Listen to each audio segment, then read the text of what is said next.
Delhi police के पास अब तक आफताब के खिलाफ किसी भी तरह का कोई पुख्ता सबूत नहीं है और पुलिस श्रद्धा मर्डर केस में सबूतों की तलाश लगातार कर रही है। 5 राज्यों में पड़ताल कर रही है और उम्मीद जताई जा रही है कि जल्द ही पुलिस सबूतों तक पहुंच जाएगी।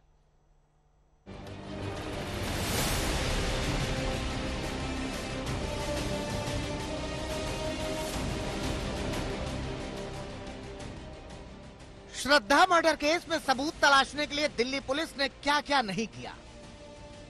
जंगल जंगल तलाश की, तालाब को खंगाल डाला, मैदानों में कत्ल के सबूत खोजे, पहाड़ों पर सबूत खोजने गए, दर्जनों लोगों से पूछताछ की, दिल्ली, मुंबई, हरियाणा, उत्तराखंड और हिमाचल प्रदेश की गली गली छान ली, मगर सब ढाक के 3 पार।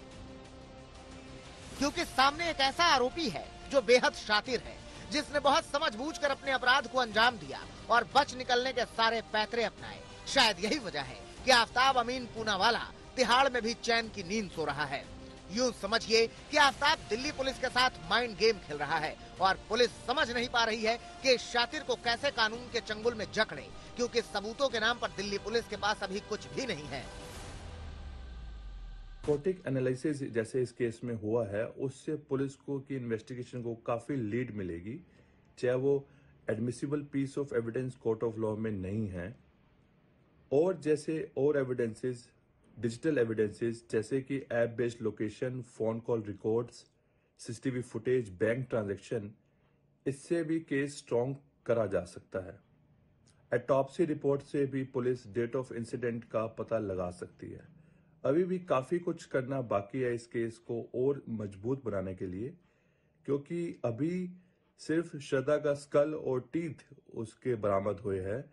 वेपन यूज हुआ है इस केस में, वो अभी तक बरामद नहीं हुआ है। दिल्ली पुलिस ने दिल्ली, गुरुग्राम, मुंबई, पुणे से लेकर ऋषिकेश और कुल्लू तक इस केस की पड़ताल की है। ये काम अब तक जारी है। आफताब कितना शातिर है, इसका अंदाजा इस बात से लगाइए कि पॉलीग्राफ टेस्ट में भी उसने पुलिस को पानी पानी कर दिया।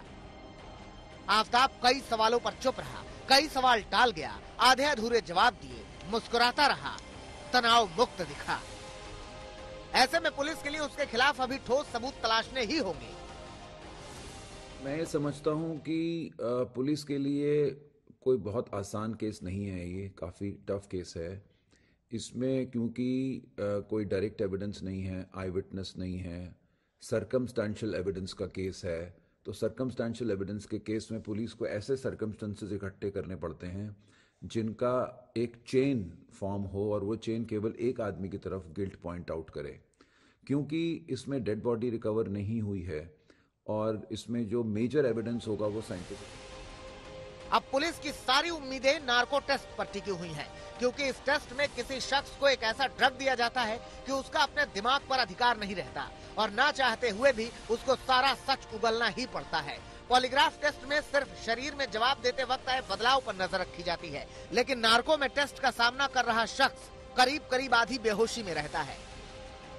ना जुर्म कबूल कर चुका है और जहां तक मनस्थिति का सवाल है वो बहुत सारी चीजें मैन्युपुलेट भी कर चुका है, लेकिन जहां तक सच का सवाल है, narcotics dose is really powerful which can really take out the truth from your mind. और उसके सबकॉन्शियस माइंड में भी बहुत सारी बातें अभी ऐसी छुपी होंगी जो वो शायद नहीं बता पाया कॉन्शियसली। और नार्कोटिक्स ड्रग्स की डोज के बाद मुझे लगता है कि सच सामने जरूर आ जाएगा और वो सारी बातें उसके मुंह से निकल सकती हैं जो कि कॉन्शियसली वो नहीं बोलती। पुलिस को अभी आफताब पर शिकंजा कसने के लिए कई सबूत तलाशने होंगे। जिन सबूतों से सबसे बड़ी मदद मिल सकती थी वो अभी तक पुलिस के हाथ नहीं लगे हैं। इनमें शामिल है श्रद्धा का सिर, बॉडी के सारे टुकड़े और उसकी डीएनए रिपोर्ट, आरी जिससे कत्ल किया गया था, श्रद्धा के वो कपड़े जो कत्ल के वक्त उसने पहने थे और सबसे खास है श्रद्धा का मोबाइल जिसमें आफताब के खिलाफ सारे सबूत हो सकते हैं। संजीव जी नमस्कार। हाँ नमस्कार। कल आफताब का किस चीज का टेस्ट होना है उसके बारे में कुछ बताएं। कल जो हमारा पीछे जो रिमेनिंग पॉलीग्राफ सेशन रह गए थे वो कल पूरे किए जाएंगे।